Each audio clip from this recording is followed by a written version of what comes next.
General Hospital spoiler revealed that Drew's memories did not return in a quiet wave.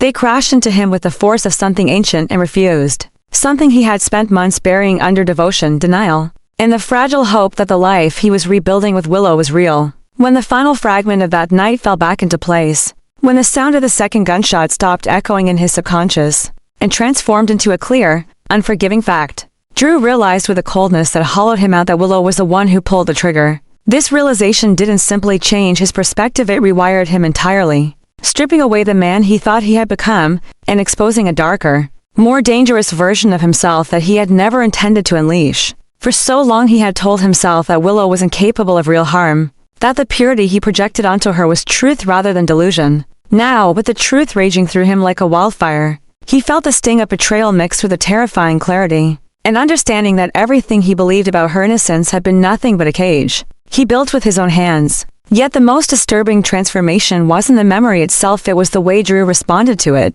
Instead of charging into the light with the truth, instead of demanding justice or exposing Willow for the crime she committed, he felt something shift inside him, something twisted and irrational but intoxicating. He realized he could control her now. He realized that knowing the truth placed the power firmly in his hands, and for the first time, he did not feel the instinct to do the right thing. He felt the instinct to use it to keep Willow close, to bend her decisions toward his will, to exploit the guilt she would drown in if she ever discovered that he remembered everything. A darker instinct whispered that he could make her pay without ever turning her in. He could turn her fear into loyalty, her shame into obedience, her desperation into a tool. This was no longer about justice, it was about possession, punishment, and the obsessive need to ensure she never hurt him again. This shift inside Drew became a new kind of madness, a quiet obsession that grew sharper the longer he watched Willow move through their house, unaware that the man beside her now carried a truth heavy enough to crush her. Every gentle smile she gave him, every attempt to reassure him after the trial, every innocent touch, none of it felt the same. Instead, it fueled something wild and electric inside him. He told himself he wasn't becoming cruel, that he wasn't becoming the kind of man who weaponized the truth, but the lies he told himself were easier than facing the fact that he wanted Willow to suffer the way he had suffered, silently and invisibly. He began to imagine how she would react when she realized he knew everything, how her breath would catch, how her hands would tremble, how her voice would falter as she tried to justify the unforgivable. The thought should have horrified him. Instead, it thrilled him. But beneath the thrill was something far more unstable, fear, the kind of fear that morphs into obsession. Willow had already proven she could hurt him deeper than anyone else ever had. If she had pulled the trigger once, what would stop her from doing it again? This fear twisted itself into justification for every dark impulse he felt. He told himself he needed to control her to protect himself. He told himself that keeping the truth hidden was strategic. He told himself that withholding his memory was tactical rather than vengeful. But each rationalization only dragged him deeper into the madness he feared. The recovery of his memory became a curse disguised as clarity, pushing him further from the man he once tried to be, and closer to someone unrecognizable. The obsession grew heavier, settling into his every thought. He couldn't look at Willow without remembering the flash of the gun, the sharp crack of the bullet, the way his body gave out beneath him. He relived the betrayal each time he closed his eyes. But now he held the power to rewrite the narrative. He could make her dependent on him. He could make her believe he still loved her unconditionally. He could manipulate every corner of her world until she felt as trapped as he once had. The idea became a new kind of addiction, a dark fantasy that he fed with every secret he kept. And the more he fed it, the more it consumed him. What terrified him most was how natural it felt. The shift inside him wasn't abrupt, it seeped in slowly, like poison. Each day he withheld the truth. Each moment he watched Willow without revealing his memory. He felt himself slipping further into this alternate version of himself. The Drew who forgave, who protected, who sacrificed, he was fading. In his place was a Drew who calculated, who watched silently, who smiled without warmth. The memory that returned was supposed to liberate him from confusion, but instead it chained him to a new purpose: to own the truth, to weaponize it, to reshape his world with a colder hand. And then came the most chilling realization: he didn't want to expose Willow at all. Exposing her would end the game. Exposing her would free her from him. Exposing her would give her consequences, but it would also give her distance. Drew did not want distance. He wanted leverage. He wanted control. He wanted her guilt to hang between them like a shadow she could never escape. And so, instead of telling her what he remembered, he rehearsed the lies he would tell when she asked why he seemed distant. He practiced the expressions she expected. He fabricated a version of himself she would trust. And with every calculated move, he tightened the invisible leash he was constructing around her life. The more he embraced this darkness, the more the world around him seemed to bend to it. Every whisper of intuition, every shift in Willow's behavior, every moment of silence between them fed his growing certainty that she would eventually break, and that he would be the one to orchestrate that downfall. The truth had become his greatest weapon, and he was ready to use it in ways that would have once horrified him. His restored memory was not just a revelation. It was an invitation into a version of himself he had been too afraid to acknowledge before. A version shaped by betrayal, sharpened by pain, and emboldened by the knowledge that he alone controlled the next chapter. And so the madness settled in, completely a new obsession born from an old wound. A transformation that could not be undone. A turning point that promised nothing but chaos. The truth had freed Drew's memory, but it had imprisoned his soul. And as he stood on the edge of this new chapter, watching Willow through a lens forever altered, he knew one thing with chilling certainty. The real shock was not that Willow had shot him. The real shock was what he was now willing to become because of it. Drew's decision to hide the truth from Trina and Kai does not unfold as a single moment of weakness. It forms gradually, like a shadow rising behind him, fed by fear, obsession, and the intoxicating sense of power that his recovered memory now gives him. When the reality of Willow's guilt finally crashes into him, it does more than expose what happened on the night of the shooting. It exposes Drew himself. It reveals the version of him that thrives on control, the version shaped by years of trauma, loss, and manipulation, only now weaponized by truth. And as that truth begins to twist inside him, Drew realizes something dangerous. The people closest to piecing the mystery together are Trina and Kai. And if he wants to maintain control over the chaos, their curiosity must be silenced. This is where the true shift begins, the adjustment that transforms a victim into a threat. Drew starts to understand the advantage he holds, not just over Willow, but over anyone who still believes he is confused, fragile, or uncertain. He begins to see the world through a lens warped by paranoia and entitlement. Every instinct Trina and Kai show, every question they ask, every suspicion they voice becomes a warning sign. In Drew's unraveling mind, they are no longer his allies. They are obstacles, dangerous ones, because they are perceptive, intuitive, and unwilling to accept easy answers. That makes them threats, and threats must be managed. But managing Trina and Kai requires a darkness Drew once believed he had outgrown. It requires deception. It requires manipulation. It requires sacrifice, not his own, but theirs. Trina and Kai represent truth, logic, and emotional clarity. The very qualities Drew fears most now that he is clinging tightly to his secret. He knows that if they ever discover Willow shot him, everything he has gained, control, leverage, dominance in the narrative, will evaporate. So he feeds them half-truths, vague assurances, and carefully placed lies, building a cage of misinformation around them. He tells himself he is doing it to protect them, to shield them from the danger of Willow's unraveling. But the real reason is darker. He wants the truth to remain his alone. He wants the power that comes with holding it. He wants the satisfaction of knowing he can destroy Willow or protect her based on his own desires. And Trina and Kai cannot be allowed to interfere in that decision. This choice marks the beginning of what can only be described as Drew's descent into a controlled madness. It is not wild or erratic, it is strategic, deliberate, methodical. His behavior toward Trina becomes subtly invasive. He watches her too closely, reacts too quickly to her instincts, dismisses her concerns with a softness that feels unnatural. He is determined to keep her close enough to pacify her, but far enough to prevent her from uncovering the truth. With Kai, Drew plays a different game, one rooted in authority and intimidation. Kai's loyalty is grounded in logic and observation, making him more dangerous than Trina in Drew's eyes. So Drew confronts him with silence, with pressure, with the kind of emotional weight that forces Kai to second-guess his own instincts. Drew knows exactly where Kai's weaknesses are: his guilt, his protectiveness of Trina,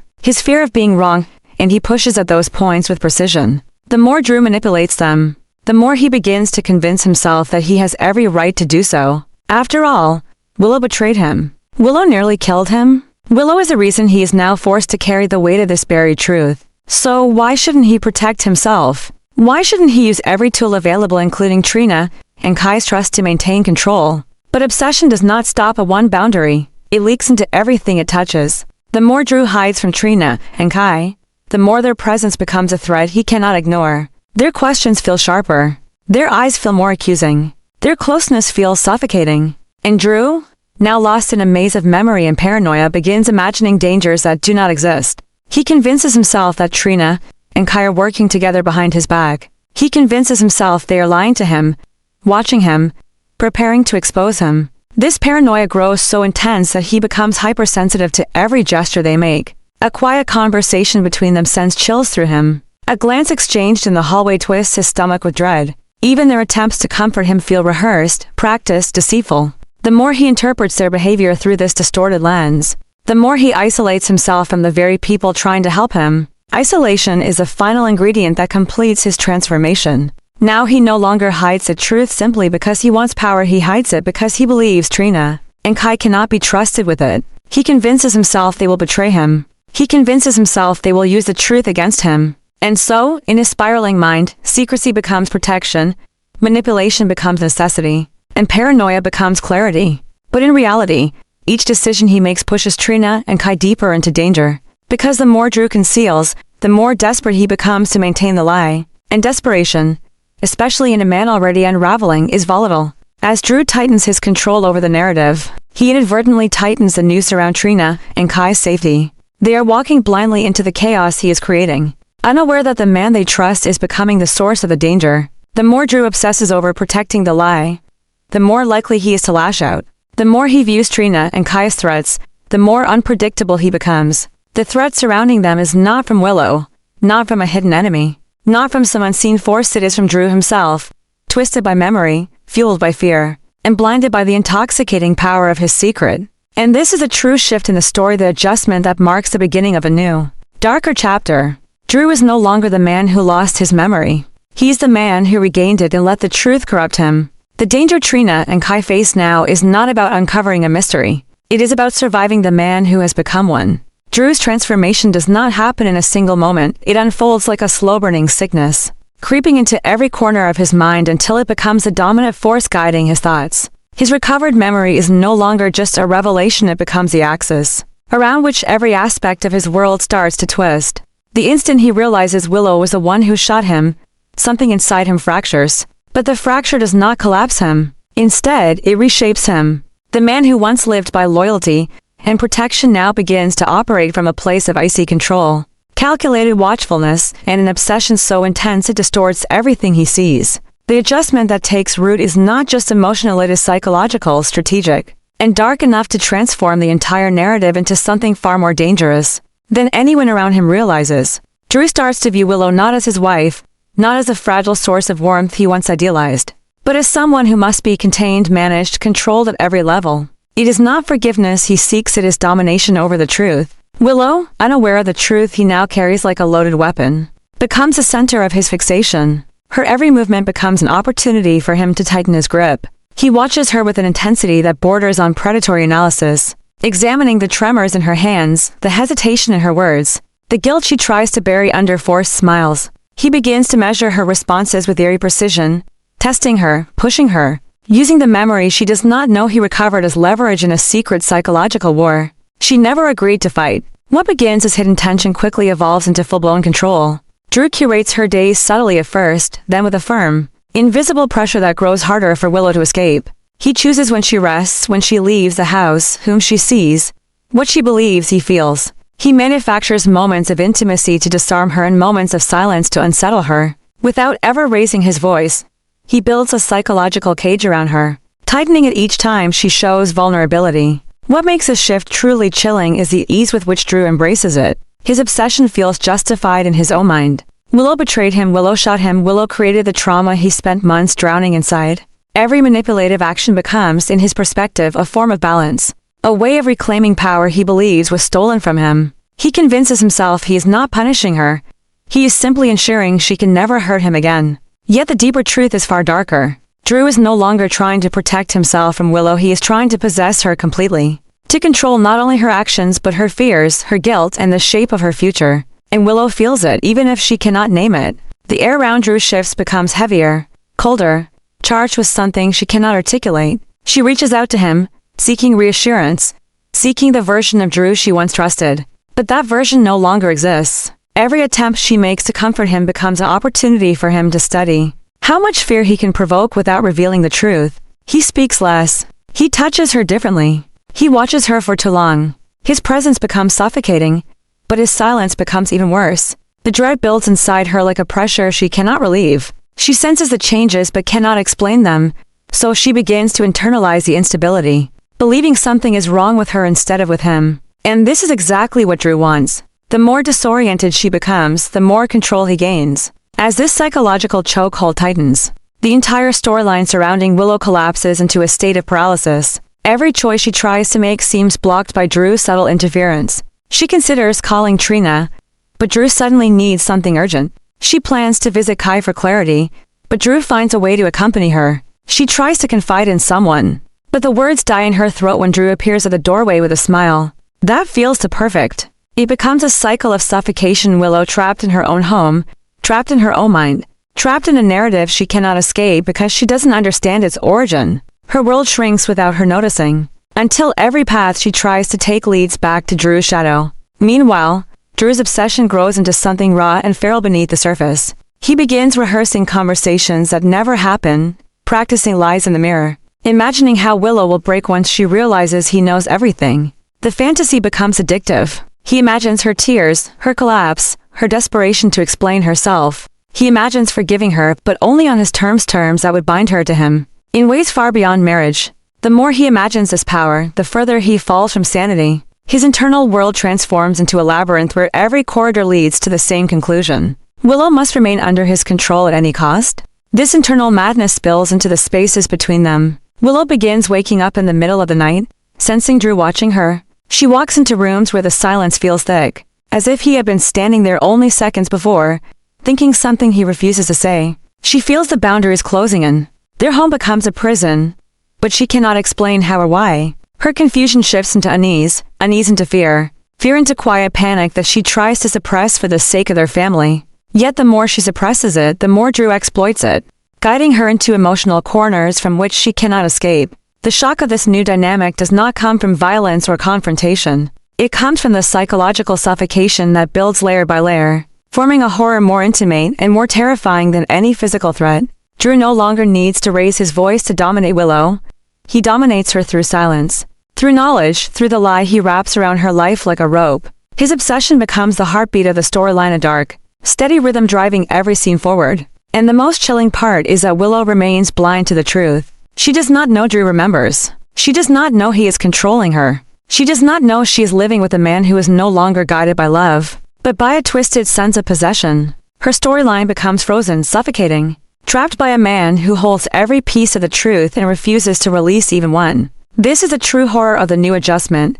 The revelation that Willow is not simply in danger because of what she did, but because of what Drew is becoming. The obsession that now consumes him is not temporary, it is escalating, spiraling, mutating into something that threatens to swallow both of them whole. And as the story heats up with tension tightening like a coil ready to snap, the audience is left with a haunting question. How long before Willow realizes that the real threat is no longer the secret she carries, but the man who already uncovered it and chose to cage her with it? Drew's descent into manipulation does not stop with Willow, nor does it end with the quiet control he exerts over Trina and Kai. The darkness inside him, born from betrayal, sharpened by memory, and fueled by obsession, continues to expand, reaching toward anyone whose vulnerability can be exploited. And that is how Alexis becomes the next target in Drew's growing web of control. What begins as a subtle observation of her weaknesses turns into a calculated plan. Because Drew realizes something explosive, the secrets surrounding Scout give him access, not just to Alexis's fear, but to her entire moral center. And once he recognizes this, a new, more volatile adjustment ignites within him, one that pushes the storyline into dangerous, unpredictable territory. The adjustment inside Drew becomes a kind of hunger, a need to orchestrate the movements of those around him. The moment he senses Alexis is protective of Scout, when he notices a tremor in her voice each time the child's name is mentioned, when he observes the way Alexis's eyes darken at the thought of losing control over anything involving her family, he knows he has found a pressure point he can use, a pressure point that will bend Alexis in ways she has never bent for anyone. And Drew, now operating from a place where control has become indistinguishable from survival, begins to press on that point with calculated precision. At first, it's small, a reminder of something Scout once said, a casual mention of moments Alexis thought were private, observations she could not have known he remembered. Because Drew's knowledge does not come from gentle parenting or innocent affection. His mind, now fully awakened and sharpened by the trauma of rediscovered memory, starts cataloging everything Scout ever confided, every fear she whispered, every worry Drew once brushed aside. These fragments now become tools, ammunition, leverage. Drew begins to recognize that Scout's vulnerabilities are the key to bending Alexis. And once that realization takes hold, his intentions evolve from subtle manipulation to strategic domination. Alexis senses it quickly, though she cannot name it. She feels Drew's presence shift from weary ally to something colder, something calculating, something that watches her with too much intention. She notices the way Drew brings up Scout at the exact moments she feels most cornered. She recognizes a quiet threat beneath his words even if he never speaks them aloud. But Alexis prides herself on her strength, her experience, her ability to outthink most people in Port Charles, so she convinces herself she is imagining it, misreading him, projecting her own guilt. This denial is exactly what allows Drew's control to deepen. And as Drew's adjustment sharpens, the storyline reaches a point of dangerous escalation. He starts using Scout's secrets with the finesse of someone playing a long game, weaving them into conversations not out of affection, but as a way to test Alexis's reactions. He watches the fear flicker in her eyes, the discomfort twist through her posture, and he learns which of Scout's truths can silence her, which can push her, which can make her yield.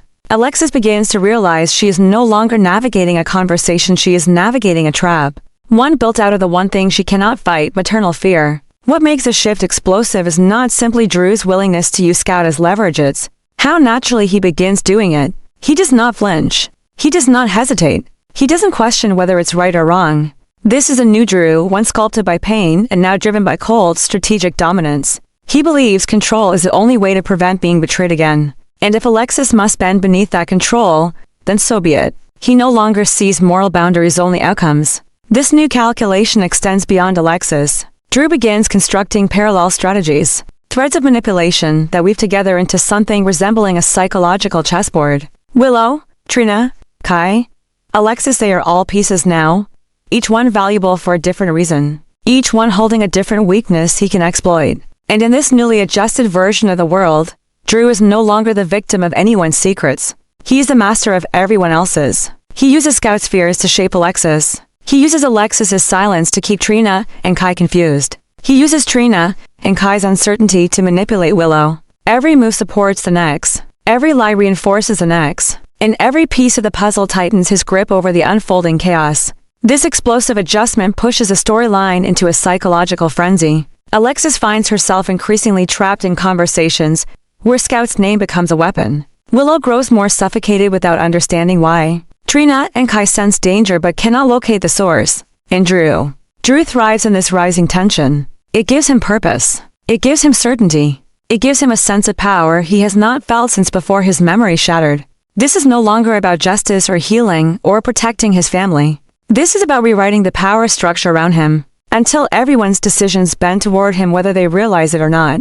And what makes the situation most dangerous is a creeping realization that Drew does not intend to stop. His obsession has evolved into a calculated agenda. His trauma has mutated into strategy. His desire for control has merged with his need to punish the world that betrayed him. Alexis, with her deep connection to Scout, becomes a perfect proof of how far Drew is willing to go. Controlling Willow showed how his obsession affects love. Manipulating Trina and Kai showed how his paranoia affects friendship. But controlling Alexis through Scout reveals something far more chilling. Drew is now crossing moral lines he once swore he would never even approach. This is a turning point where the psychological thriller cements itself. Drew's ability to manipulate Alexis using Scout's secrets is not just a plot twist, it is proof that the adjustments happening inside him are spiraling into something explosive, something reckless, something dangerously unpredictable. The fear that once controlled him has morphed into a toxic confidence. The betrayal that once weakened him has become the fire that fuels him. And the people around him, the ones who trusted him,